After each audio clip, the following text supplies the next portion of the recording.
الرحمن الرحیم الصلاۃ والسلام علیکہ یا رسول اللہ۔ میرے محترم سامعین و ناظرین، السلام علیکم ورحمۃ اللہ وبرکاتہ۔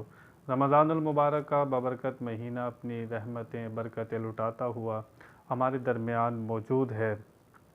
ذکر چل رہا ہے کامل مومن کون ہوتا ہے، ایمان کس کے پاس ہے اور ایمان کس کا سلامت ہے، کس کا ایمان اعلیٰ درجے کا ہے، کس کا ایمان کمزور ہے۔ آپ پچھلی احادیث میں ذکر سن چکے۔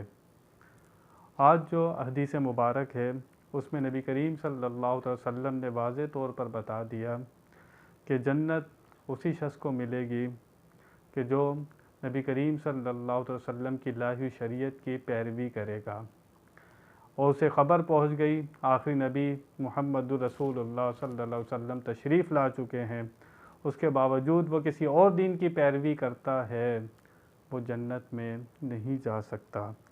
چنانچہ حضرت ابو ہریرہ فرماتے ہیں کہ رسول اللہ صلی اللہ علیہ وسلم نے فرمایا، آپ نے قسم اٹھا کر فرمایا، اس ذات کی قسم جس کے قبضے میں محمد صلی اللہ علیہ وسلم کی جان ہے، اس امت میں سے جو آدمی بھی، خواہ وہ یہودی ہو یا نصرانی، میری نبوت کو خبر پائے اور میری لائی ہوئی شریعت پر ایمان لائے بغیر مر جائے، وہ دوزخی ہے۔ جس کو خبر مل گئی کہ نبی کریم صلی اللہ علیہ وسلم آخری نبی تشریف لا چکے ہیں، وہ پھر بھی موسیٰ علیہ السلام کی شریعت کو فالو کرے یا عیسیٰ علیہ السلام کی شریعت کو فالو کرے، وہ قابل قبول نہیں ہوگا۔ واضح طور پر بتا دیا کہ اگر کسی کو ایمان والا رہنا ہے اور اسے جنت میں جانا ہے تو سوائے نبی کریم صلی اللہ علیہ وسلم کی پیروی کے علاوہ کسی اور دین کو فالو کرنا اسے نجات نہیں دلا سکتا۔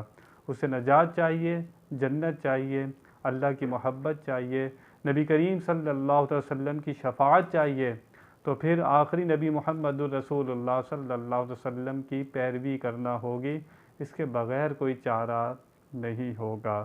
تو کامل مومن بننے کے لیے نبی کریم صلی اللہ علیہ وسلم کی پیروی بہت لازم ہے، ایمان بھی ملے گا اور کامل مومن بھی وہ شخص بنے گا۔ بیان میں کوئی غلطی ہو اللہ کی بارگاہ میں توبہ کرتا ہوں۔ آخر دعوانا ان الحمدللہ رب العالمین۔